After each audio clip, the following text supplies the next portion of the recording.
Meanwhile, tonight we put the claims of Gun City owner David Tipple to the test after he released a video statement to Checkpoint but refused to be interviewed. Following the March 15 mosque massacres, Mr Tipple revealed his business had sold the accused gunman 4 A-category firearms and ammunition, but not the assault rifle believed to be used in the attack. On his website, he encourages shooting enthusiasts to lobby MPs and the media about the proposed gun law changes, but he warns them to avoid direct interviews, saying you may not be presented as you wish. Instead, Mr Tipple has released a video statement. In it, he describes gun registration as a folly, calls for more empathy for legal gun owners, and questions whether politicians are going for easy votes rather than addressing our greatest public health issues. Checkpoint has repeatedly asked Mr Tipple to come on the show and discuss gun law reform, but he refuses to front. So we gave experts and community members the chance to respond to the claims he makes in his video. Rather than divide us, this tragedy has actually created unity and a beautiful empathy within New Zealand. I would like that unity and empathy to be extended to legal gun owners, our employees and our families. Rushing this law is causing division. This proposed feel-good law is a distraction from our failures and pretends that there will be good outcomes. Community advocate GULED MIRE responds. I actually think that's quite a flawed statement to make. I've been a Muslim community advocate and I've been down in Christchurch. I'm directly involved with the victims' families, just trying to support them in ways that I can, but also trying to be a voice for the community in such a tough, difficult period. This legislation will actually go towards a long way in ensuring that we are safe in this country. The vast majority of the Muslims that I have spoken to are in absolutely support, so are the vast majority of New Zealanders, and I think that's quite selfish to turn this around and just make it about gun owners. I think empathy has already been shown to gun owners by already ensuring that we are not introducing a full ban on all guns. Every society has guns, and there is no correlation between the forceful reduction of gun numbers and an improvement in public safety. Increased education with respect to gun ownership increases public safety. Gatekeepers who are vigilant and wise lead to increased public safety. One brave and quick-thinking man, a gatekeeper if you like, stopped the second mosque attack. Let's hear from Dr Samara McFedrin, a gun violence expert from Griffith University. The dominant school of thought is often that more guns equals more gun violence. Now, that may sound intuitively correct, but the statistics actually tell quite a different story.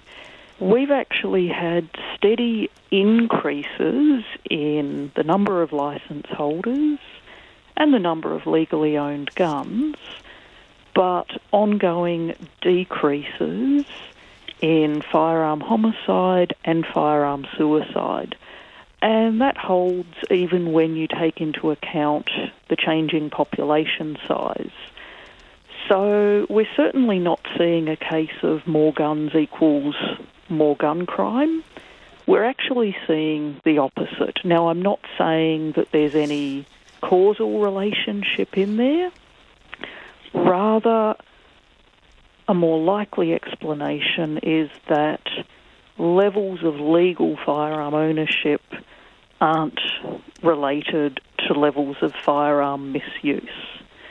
So there's actually a lot more to the story than people may realise on its surface. Firearms researcher Dr Marie Russell. I've reviewed 130 studies in 10 different countries and found that there is definitely an association between better gun control and fewer fatalities. Gun registration is a failure. This murderer had his purchases registered by way of individually approved police mail order forms. Registration is a folly. It's too large a topic to be covered here. Over to Otago University firearms researcher Dr. MIRE Russell. I don't think gun registration is ineffective at all, as he claims.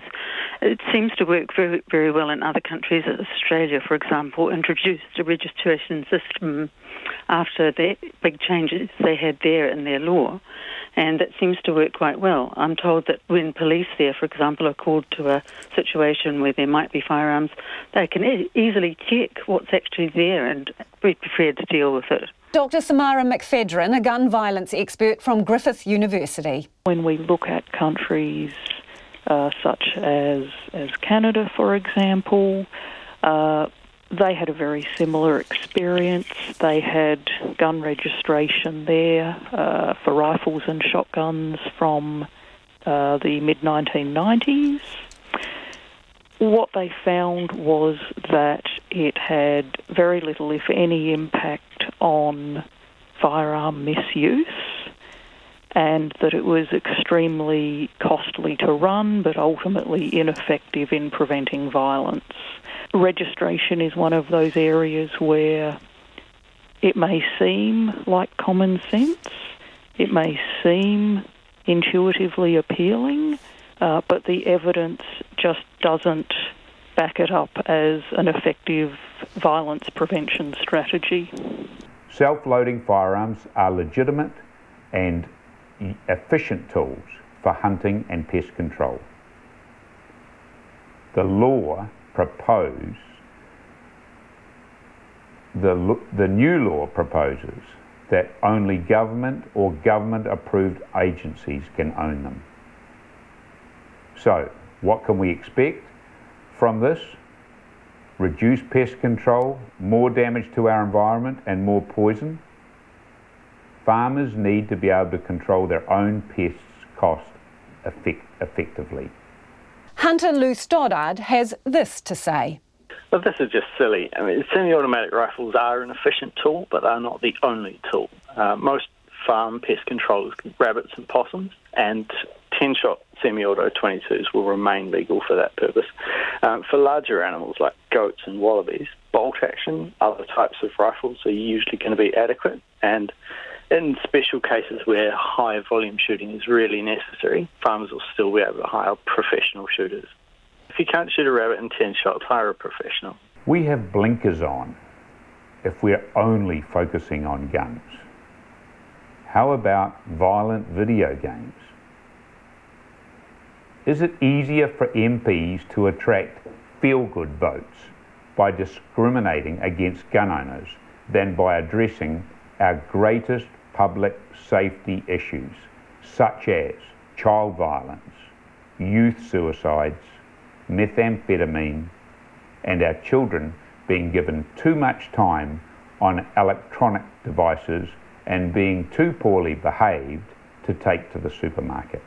Dr. MIRE Russell. I do disagree with him that having children who are too poorly behaved to take to the supermarket is one of the greatest public safety issues. This is a classic response from people in the gun lobby, actually, and they learn it from the NRA in the United States and other places to distract us from the real issue and to go on the offensive about things that are not up for discussion at the moment.